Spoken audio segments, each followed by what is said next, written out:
Previamente habíamos platicado un poco sobre lo que es Gauss View.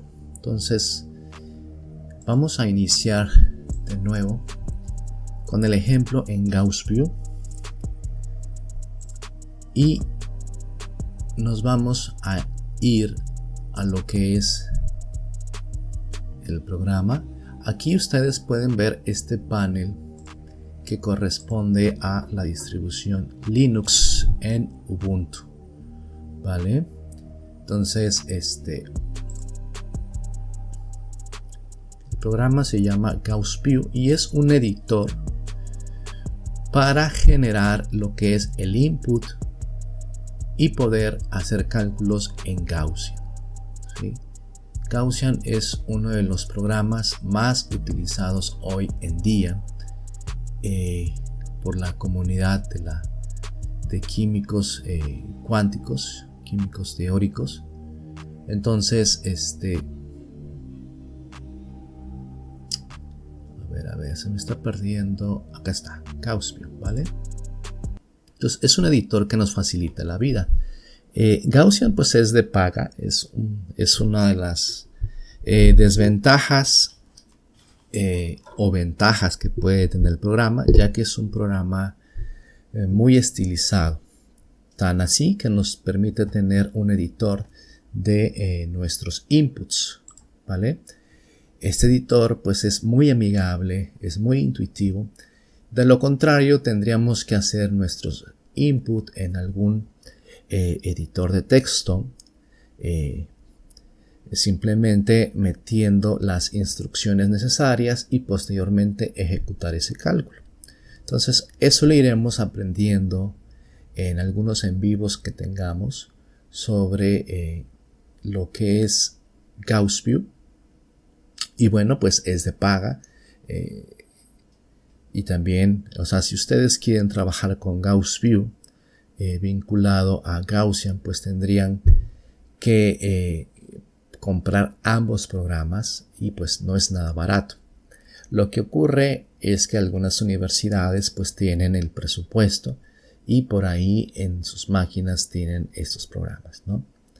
Bueno, entonces vamos a ver un poquito lo que es este programa. Tiene un panel superior donde se despliegan algunas opciones. Aquí tenemos lo clásico, casi parecido al Microsoft Office, ¿no? Con un file donde ustedes pueden abrir archivos que ya hayan realizado. Tienen la opción de guardar imágenes, etcétera, etcétera.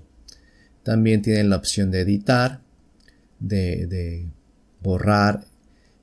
Algunas de esas opciones se van abriendo dependiendo del trabajo que tengan ya abierto, pues se habilitan. También tienen la opción de resultados, que aquí aparecen desactivados, pero una vez que tengamos nuestro input y nuestros resultados, vamos a ver que aquí vamos a poder usar esta opción de Surface que nos permite obtener los orbitales de un sistema. Tenemos Windows, podemos controlar un poquito el comportamiento de este programa. Bueno, acá entre las cosas más importantes pues están estos iconos que están aquí, que nos dan, por ejemplo, el primero nos permite tener una tabla de los elementos químicos y si le pongo aquí en Atom, pues nos pone átomos por separados, o aquí nos pone la opción de añadir ese elemento con diferentes tipos de enlaces, ¿vale? Entonces me voy a ir aquí en Atom. Entonces lo que tiene también este editor es que previamente aquí, donde vamos a pegar nuestro fragmento, nuestra molécula en estudio, es acá, en esta ventanita morada. Pero previamente acá podemos visualizar el tipo de opción que tenemos activado. También tenemos este panel de anillos, vean. Entonces también lo podemos pegar acá. Si yo le doy clic en esta ventanita, esto que está aquí se aparece de este lado. También tenemos algunos radicales Y tenemos algunas cuestiones biológicas de interés biológico. Vean, guanina, lisina, etcétera, etcétera. Estas son algunas cosas precargadas que nos facilitan un poquito la vida. Entonces voy a ir a algo más simple. Vamos a ver el caso del input de la molécula de hidrógeno. ¿Qué es la molécula de hidrógeno? Pues la molécula de hidrógeno son dos átomos de hidrógeno. Por definición, dos o más átomos me permiten tener lo que es una molécula. Ahora, entonces nos vamos acá y le ponemos un hidrógeno. A ver, ahí está. Estos son dos átomos de hidrógeno, ¿vale? Si quisiéramos añadir uno tercero, pues le pondríamos ahí Vean que está la opción de enlace, entonces por ello se me puso directamente la molécula. Si estuviera nada más en la opción de un átomo, pues me queda un átomo. ¿Ok? Entonces vamos a cerrar esto, que es lo que me interesa. Entonces lo que está aquí, lo puedo poner acá. Ahí está. Ustedes pueden ver que está un poquito, pues no centrado.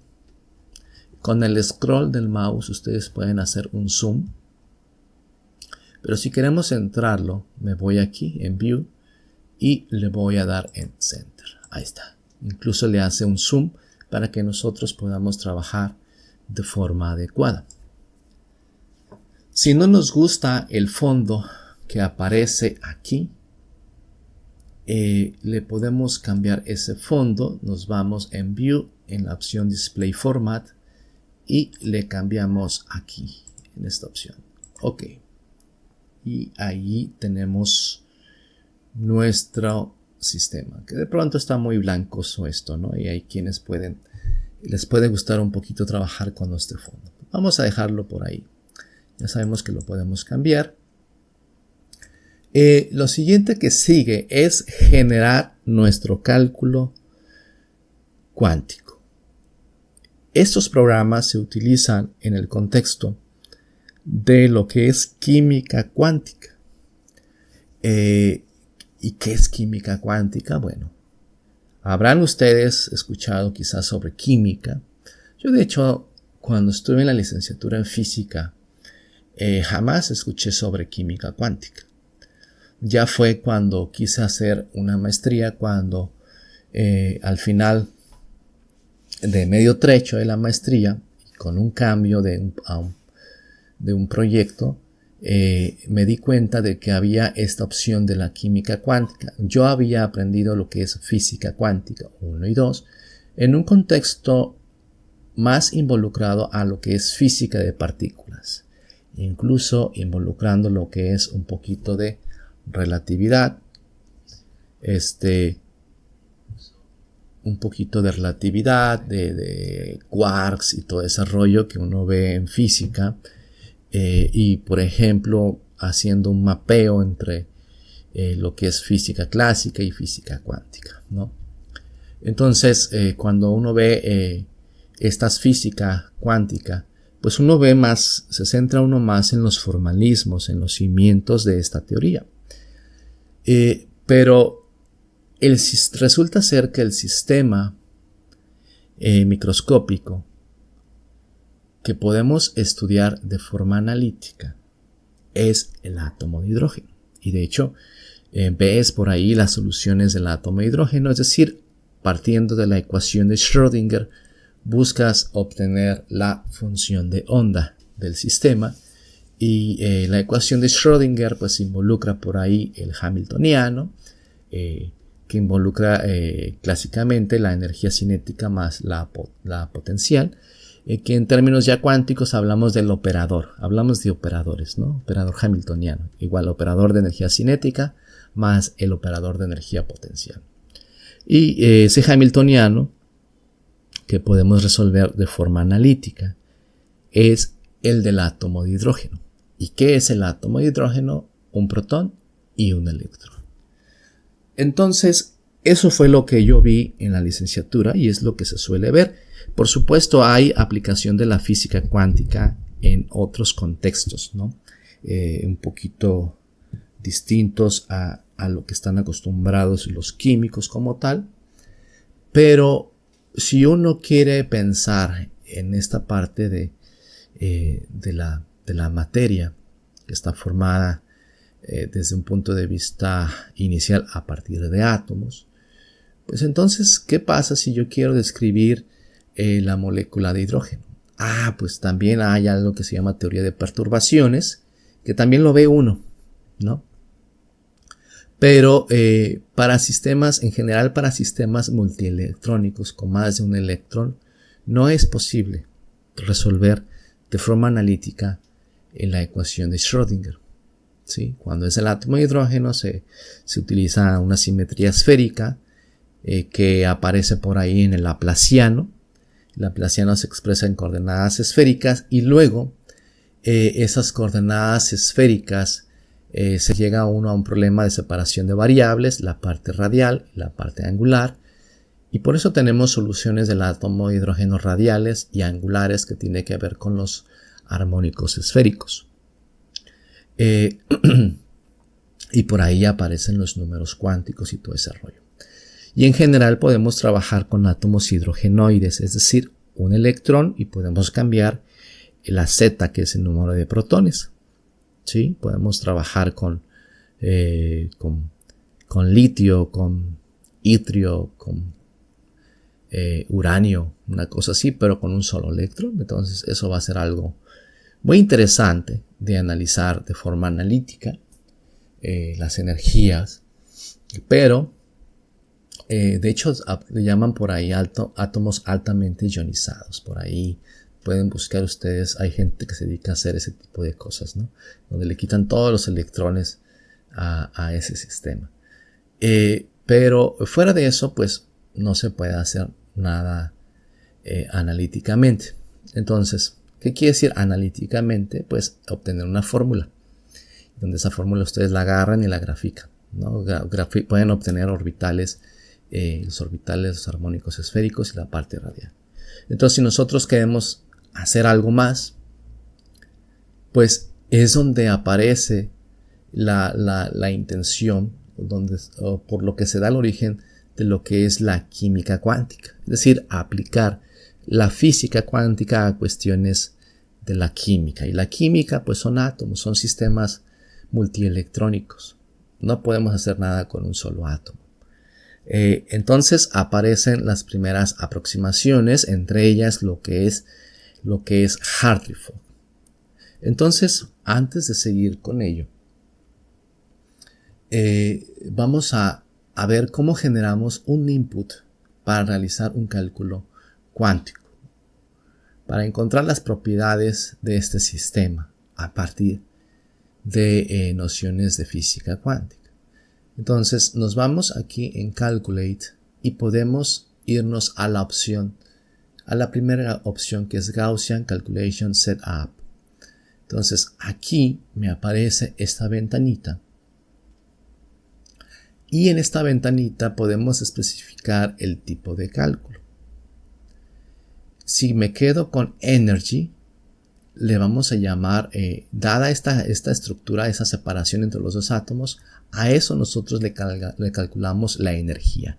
Ahora, ¿qué energía? Pues la energía total electrónica, la energía debida a los electrones, asumiendo que los núcleos están por ahí fijos y posteriormente añadimos esa energía correspondiente a la interacción de los núcleos. Eso es la energía de es energía electrónica, que puede ser a nivel de Hartree-Fock o de FT, que es otra mejora que hay dentro de los cálculos cuánticos de la química teórica, ¿no? Química teórica, química computacional, química cuántica son realmente sinónimos. A veces podemos decir que la gente que hace química teórica tiene un poquito más, un concepto más general, es decir, se involucra en el desarrollo de las fórmulas de la programación, pero a veces tiene carencias a nivel computacional, porque a nivel computacional pues hay muchos programas muy bien ya altamente funcionales, pues. Entonces hay mucho que hacer también a nivel computacional. Entonces a veces sí se hace esa división entre químico computacional o químico teórico. Químico cuántico y teórico realmente es lo mismo. El teórico en sí quiero pensar que abarca un poquito más, ¿no? Está un poquito más general, pero normalmente hay que estar en ambos bandos, ¿no? Hay que saber hacer programas, hay que saber utilizar algunos de los programas que ya están, que podemos aprender bastante de ellos. Simplemente yo estoy viendo esta ventana y yo al rato puedo pensar en programar mi propio código y generar una ventana que quizás sea más amigable que esta cosa, ¿no?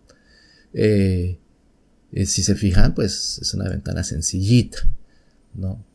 Los que por ahí llegaron a utilizar el lenguaje de programación de Delphi, pues es el tipo de ventanitas con las que se podían obtener con Delphi. Hoy en día con Qt y con otras opciones, ¿no? Bueno, de eso ya hablaremos un poquito más adelante. Entonces tenemos esta ventanita que nos da la primera opción. Tipo de trabajo. Energy es un single point en el lenguaje acá de los que hacen este tipo de cálculos. Podemos buscar la optimización. Como es un sistema lineal, dos átomos, lo único que va a optimizar es la distancia entre los átomos. ¿Cuál es la distancia óptima que minimiza la energía de ese sistema? Podemos obtener, variando la distancia entre esos dos átomos, podemos obtener una superficie de energía potencial. Es decir, a cada distancia entre los núcleos le calculamos la energía y generamos un puntito en un plano cartesiano, por ejemplo, ¿no? Y luego otra distancia entre esos dos átomos y otro puntito. Pues resulta ser que hay una distancia óptima que nos va a permitir obtener la menor energía. A eso le vamos a llamar la energía del estado base o energía basal. Y pues gráficamente obtenemos básicamente un pocito de energía potencial, ¿no? Y ahora, ya que estamos hablando de superficies de energía potencial, puede haber muchos pocitos, pero va a haber uno que es más profundo. El que es más profundo, cuando caemos a ese pocito, vamos a obtener que tenemos la geometría, que estamos en un mínimo global, ¿sí? Y los otros pocitos son mínimos locales. Para sistemas más complejos, lo que se busca es pertenecer a un mínimo global, pero a veces no necesariamente. Entonces, pueden pensar un sistema con 20 átomos y lo que se hace es partir de una estructura que pertenezca a un mínimo, ¿sí? Y a partir de ahí hacerle por ahí un cálculo cuántico y obtener la energía correspondiente. Hay programas que se dedican a buscar, hacen una búsqueda conformacional de las posibles coordenadas de esos átomos, buscando partir de una estructura óptima, ¿sí? Bueno, eso ya lo platicaremos más adelante, pero entonces nos quedamos con la opción de que la opción Optimization mejora, en este caso, la distancia entre esos dos átomos, de tal manera que la energía que obtengamos sea la más correcta, ¿sí? La que minimiza las condiciones de ese sistema. También tenemos la opción de frequency, y optimización y frequency van muy de la mano. Frequency nos permite obtener las frecuencias de vibración. ¿Cómo vibra? Ese sistema está vibrando. Está cambiando constantemente esa distancia entre esos dos átomos. Está en un medio. En la naturaleza las cosas están vibrando. Entonces, podemos hacer primeramente una optimización y luego buscar lo que es la opción de frecuencia, ¿vale?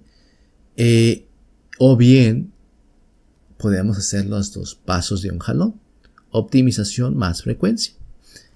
Y requerimos que todas las frecuencias sean positivas. Si todas las frecuencias son positivas, entonces ese sistema, el cálculo que hemos realizado, pertenece a un mínimo que puede ser global o puede ser mínimo local, ¿vale? También tenemos otras opciones como lo que es la resonancia magnética nuclear, etcétera, etcétera, pero de esto hablaremos más adelante. Entonces vamos a hacer una optimización más frecuencia. Es un sistema chiquito Entonces posiblemente no nos va a llevar mucho tiempo. El método. Esto es la parte fundamental. ¿Qué teoría vamos a usar? Les mencioné dos. Hartree-Fock, aquí lo vemos, o DFT. Teoría funcional de la densidad. Density Functional Theory. Aquí está. Estos dos son los más utilizados. Los otros son ya mejoras y que algunos de ellos utilizan mayores recursos computacionales. Entonces, ese tipo de cálculos, si ustedes tienen una PC con más o menos buenos recursos, pueden hacer calculitos chiquitos, pueden dejar cálculos. Yo a veces he dejado cálculos que involucran 2, 3 días, 4 días, dependiendo si tienen un buen no break, para que su computadora no se llegue a apagar por algún corte de energía, etcétera, etcétera. Pero lo normal es hacer este tipo de cálculos en clusters, ¿sí? En cúmulos de computadoras, supercomputadoras, que aquí en México hay algunas universidades tienen estos clusters computacionales y algunos investigadores incluso tienen por ahí un mini cluster. Entonces, el método, el tipo de teoría, el método es básicamente esto, lo que es aquí es el estado basal, es el que nos interesa. Hartree-Fock o DFT. Si nos quedamos, nos vamos a ir a ver una diferencia así de rápido entre Hartree-Fock y DFT. Hartree-Fock tiene una contribución a la energía que se llama energía de intercambio, que es exacta, ¿sí? Exacta entre esas dos partículas con el spin arriba tienen una contribución ahí. 2 electrones, por ejemplo, ¿no? Que se llama intercambio. Pero luego aparece algo que se llama la correlación, que tiene que ver con cómo la posición de otra partícula afecta a las otras. Entonces, aquí en la correlación, Hartree-Fock no tiene esa contribución y DFT tiene esa parte. De hecho, DFT hoy en día se sustenta en las bases de Hartree-Fock, o el Hartree-Fock que se hace hoy en día es un poquito considerando las nociones de DFT, pero también digamos que cronológicamente Hartree-Fock aparece y luego DFT. DFT entonces incorpora lo que es el intercambio y la correlación en algo que se llama funcional. ¿Y qué es eso del funcional? Pues es un código que está ahí metido, incrustado en el código general del contexto de DFT, que de tal manera que hay muchos funcionales. Hay funcionales para ciertos átomos, para ciertos sistemas. Entonces vamos a quedarnos con DFT y vamos a especificar. Aquí ustedes pueden trabajar con el spin. Esto es una opción de spin restringido. Para que los electrones busquen el spin de menor energía, de un estado de relajación. De esto se hablará un poquito más adelante. Ahorita lo dejamos default. Y por default, hablando por default, nos da el B3LIB. Este es un funcional ampliamente utilizado en sistemas que tienen carbono. Sí, funciona muy bien, no requiere muchos recursos computacionales, o sea, no es que no requiera tanto, o sea, sí tiene lo suyo, sí se va, dependiendo del sistema, pues el cálculo va a tardar cierto tiempo, pero es uno de los más utilizados, pero también muy controversial porque lo utilizan para todo. Entonces, estamos hablando de que DFT, de hecho Hartree-Fock tiene un montón de aproximaciones. Entonces DFT tiene un montón de aproximaciones y en los funcionales hay aproximaciones. Son de las cosas que tenemos que pagar para poder hacer cálculos de sistemas de varios electrones. Cuánticamente, puramente cuánticamente, con la función de onda a nivel de la ecuación de Schrödinger, pues eso sí es puro. Pero bueno, hasta hoy en día la gente está trabajando en nuevas nociones. Personalmente no sé si se llega a un esquema donde se pueda trabajar con átomos multielectrónicos. Es una de las cosas que mucha gente trabaja sobre las bases de la física cuántica, ¿no? Y bueno, todo lo demás de lo que estamos hablando ahorita son aproximaciones para resolver la ecuación de Schrödinger. Entonces, Hartree-Fock es una aproximación que hay un montón de nociones. En el canal tengo algunos videos que ya mencionan estas aproximaciones, más enfocado a lo que es Hartree-Fock. Pero DFT también entre sus aproximaciones tiene la parte del funcional. Entonces, hay funcionales que funcionan bien para ciertos sistemas, para ciertos elementos, y para otros nomás no. Entonces, esto es lo que se le critica a B3LYP. B3LYP lo utilizan para hacer cálculos de FT para cualquier sistema y no necesariamente. Los dos funcionales tienen una física. Entonces, como saben, la física de diferentes sistemas es no necesariamente la misma. Entonces, hay que tener cuidado. Entonces, acá nos da otra opción muy utilizada que es la PBE, intercambio PBE, correlación PBE, que también hay que tener cuidado, ¿vale? Entonces ya de esto hablaremos un poquito más adelante, incluso en otros programas, como lo es Daemon 2K. La base también es otra aproximación. Utilizo una base muy sencilla, pues a lo mejor la densidad electrónica que yo esté modelando o que esté introduciendo matemáticamente en los cálculos no va a ser tan correcta.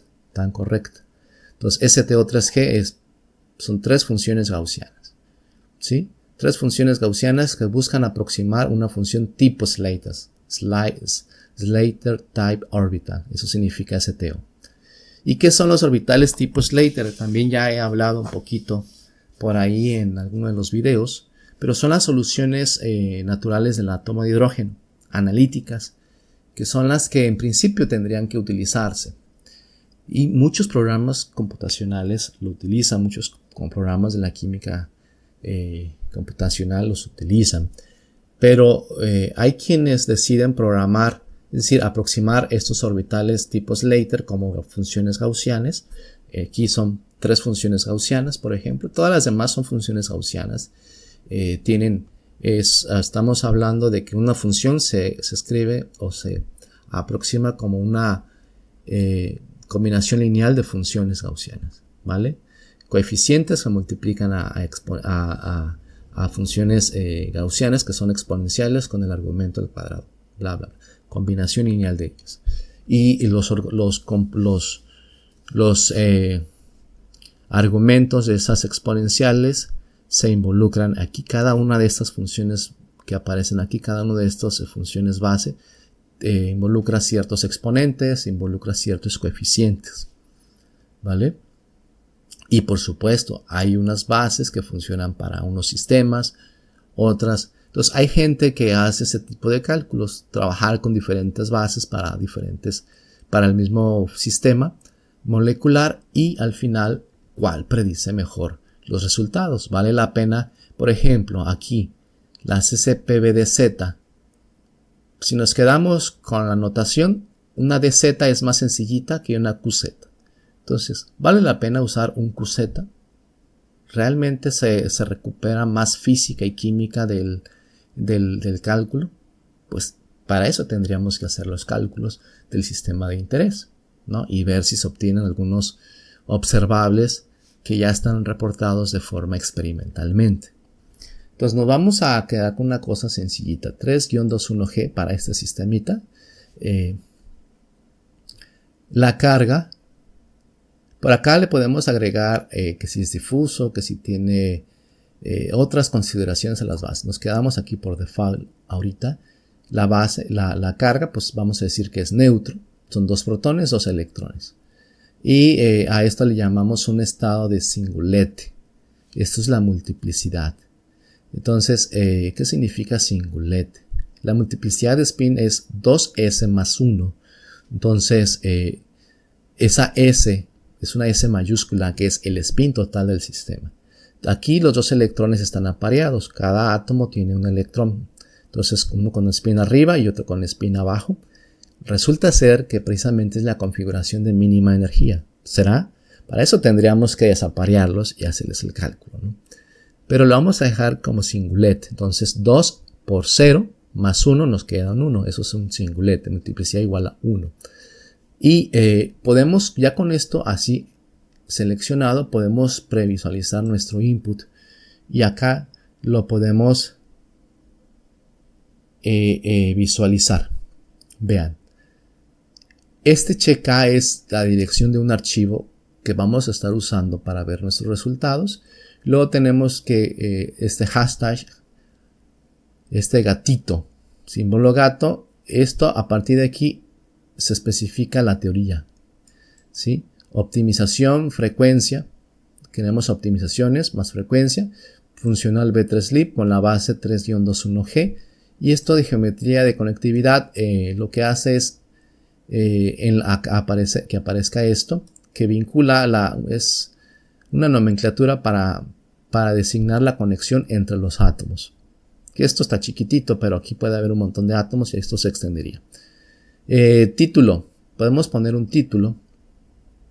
Entonces nos vamos acá, podemos ponerle pues molécula de hidrógeno, hydrogen, así. La dirección del check A la vamos a poner por default. A ver, vamos a correr aquí directamente en Dropbox, aquí, ¿sí? A ver, vamos a ver si se genera la carpeta. Ahora sí. Vamos a ponerle YouTube. Y aquí dentro de YouTube vamos a poner otra molécula que se llame H2. H2DFT, ¿vale?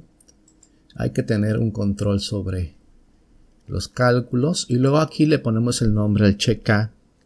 Son 3 archivos que se van a generar de nuestro cálculo. Uno es el check A, que es un archivo binario. No lo podemos ver, pero tiene información de nuestros cálculos. Entonces vamos a ponerle H2. Le damos guardar.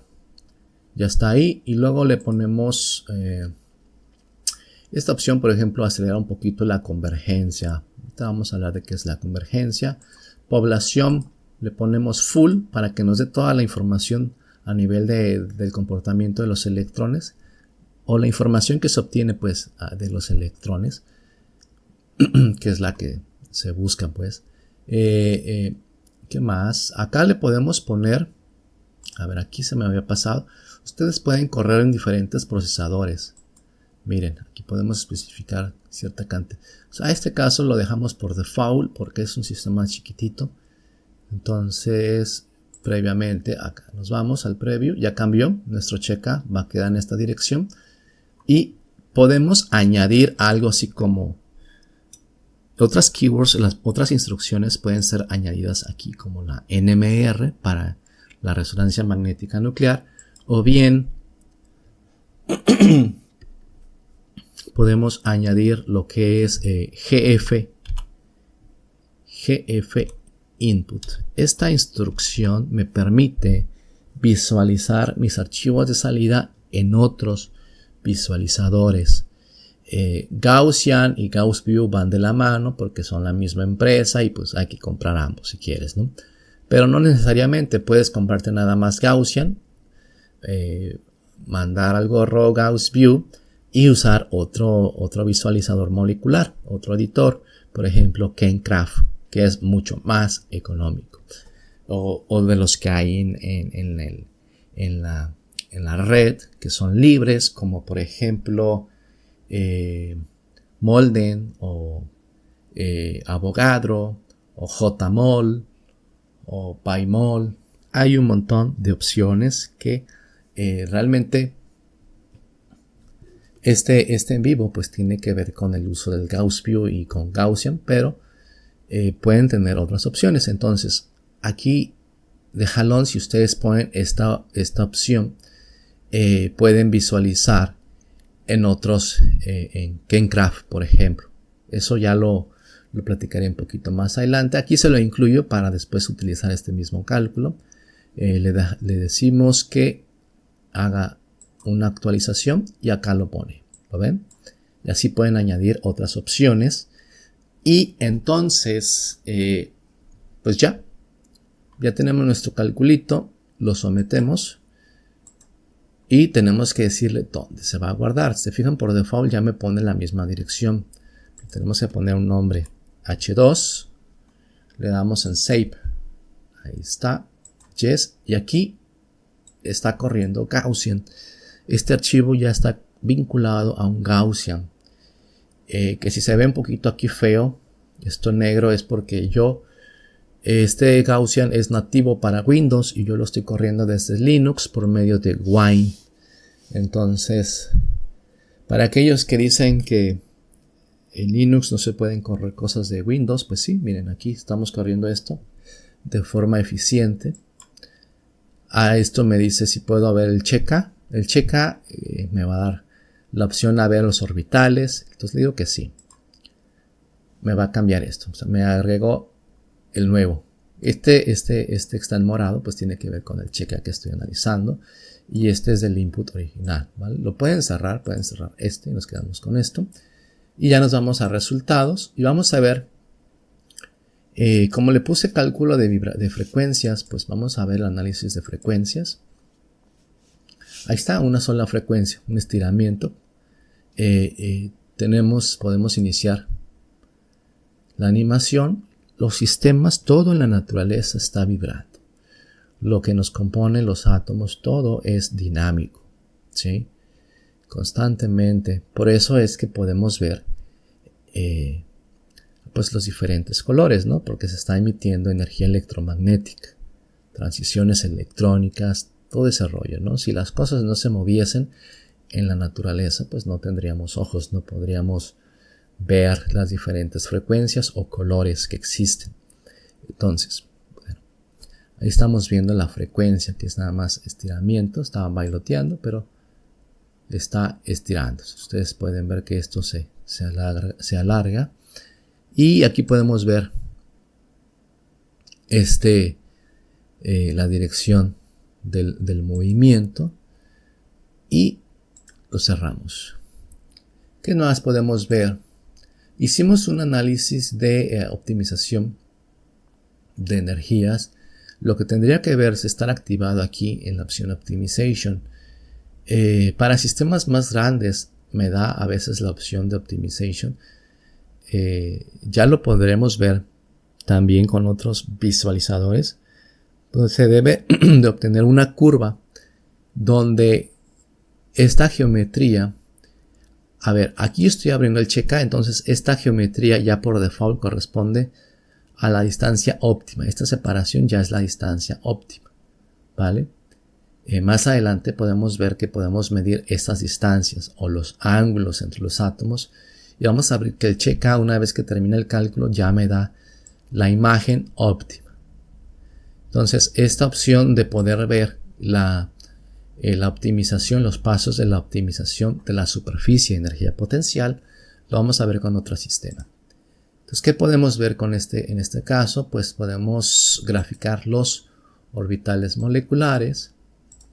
Me voy aquí, cargar nuevo cubo. Aquí en Gaussian hablamos de cube. Se generan archivos .cube. Entonces, podemos seleccionar aquí diferentes opciones que quiero con este cube. Pues quiero ver orbitales moleculares. Hay uno ocupado y 3 virtuales. ¿Por qué hay uno ocupado? Porque son 2 electrones y los 2 caben en un mismo orbital. Así fue nuestro cálculo, no restringido. Fue restringido, cálculo restringido. Es decir, si tenemos un orbital ocupado, un electrón tiene el spin arriba y otro tiene un spin abajo. Por eso nuestra S total en la multiplicidad vale 0. Y tenemos un estado de singulete. Entonces, aquí le quedamos en OM, vamos a poner que nos dé todas las opciones, ¿no? Que me genere todos los cubos, todos los orbitales, 3 virtuales. Acá podemos cambiar la calidad, digamos medium, fine. Vamos a ponerle medium, es decir, le asigna más píxeles a nuestros orbitales para que se vean más bonitos. En un trabajo que ustedes tengan que presentar en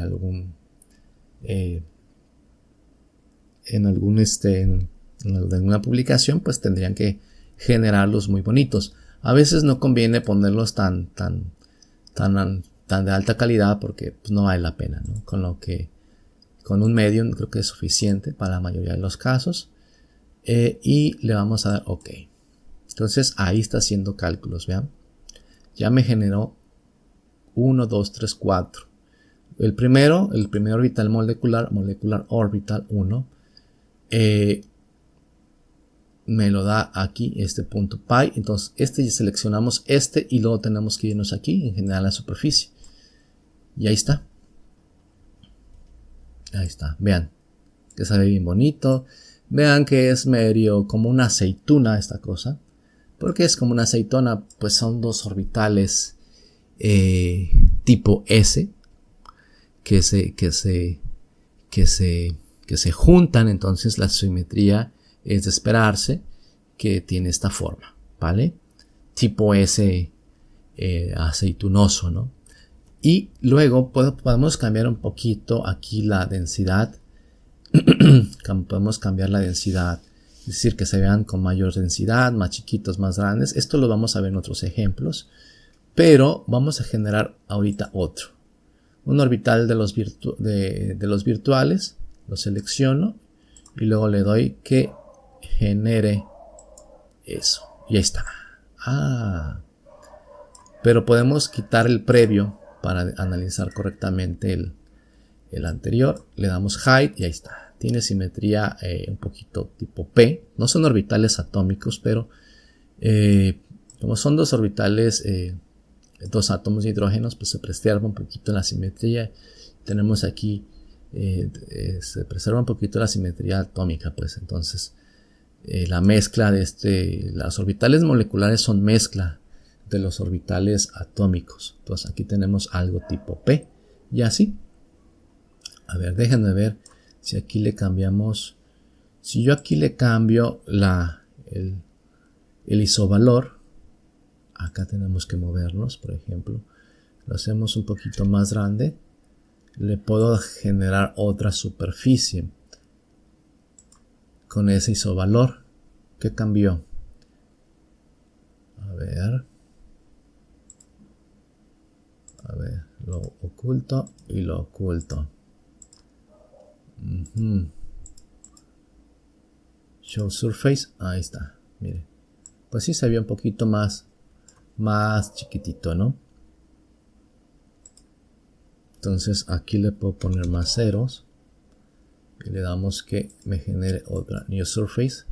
Entonces con números más chiquitos nos abrimos, nos expandimos, pero estos huecos que se ven aquí son resultado de que este sistema está dentro de una caja donde se hacen estos cálculos, este análisis. Entonces este orbital ya se sale de esa caja, entonces lo vamos a quitar. Entonces no tenemos que irnos a valores. A ver, ¿cuál se está mostrando? Height.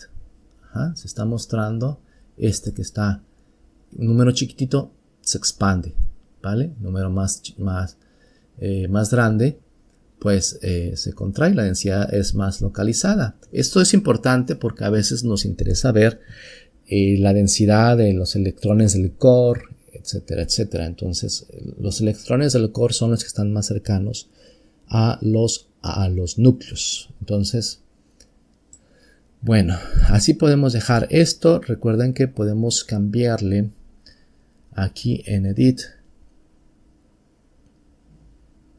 View, le podemos cambiar acá en Display, le podemos cambiar el fondo y luego en Surface podemos cambiar el estilo, que sea transparente. Vean, este se ve bonito, ¿no?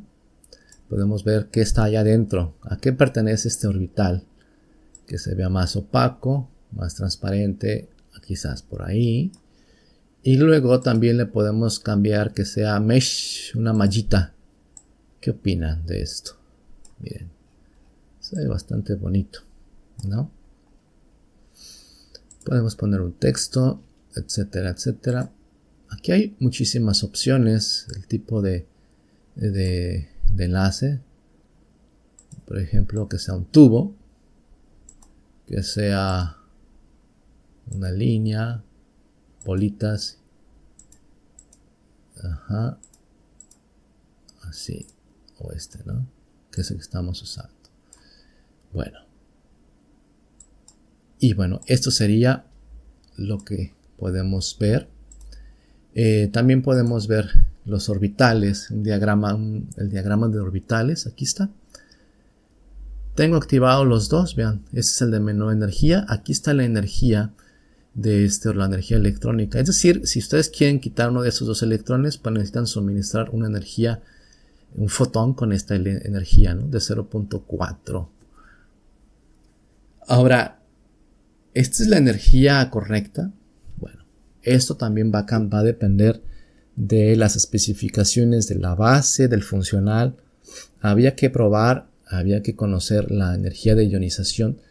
En la aproximación del teorema de Koopmans, la energía de ionización de un electrón pues corresponden con el positivo de la energía de su orbital, ¿vale? Entonces, esa es una aproximación y vean que los signos en física cuántica nosotros decíamos que los que son estados ligados, los que tienen un signo negativo están tan sujetos, no son electrones libres, ¿sí? Los que están positivos pues son estados no ligados, son orbitales virtuales. Ahora sí que coincidimos un poquito. De pronto hay que empatar algunas nociones entre la química cuántica y la física cuántica, pero en general es lo mismo. Hay una gran cantidad de información, de conocimiento detrás de la gente que hace química cuántica. Me puedo estar seguro, puedo decir lo siguiente, de que hay físicos que enseñan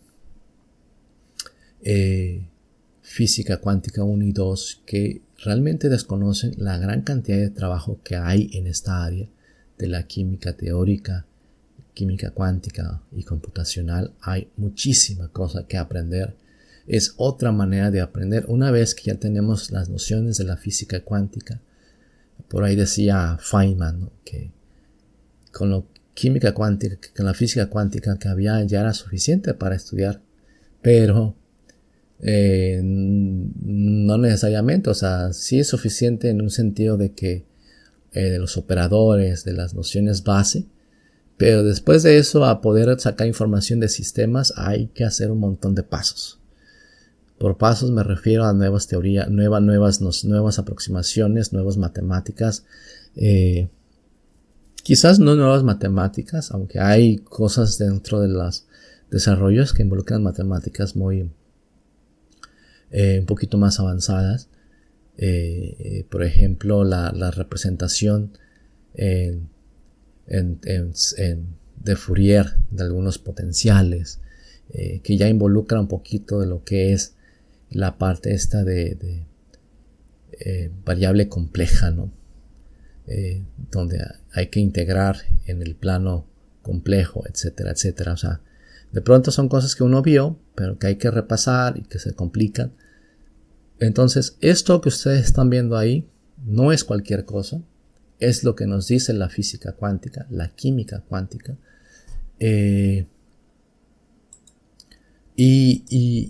Y es resultado de un programa que se llama Gaussian, que hizo un cálculo cuántico. Esto que ustedes están viendo aquí nada más ya muestra la información, pero detrás de esto está Gaussian, que ya hablaremos un poquito más al respecto, que tiene sus nociones, sus orígenes de Gaussian, siendo un matemático quien da inicio con Gaussian. Es sumamente interesante.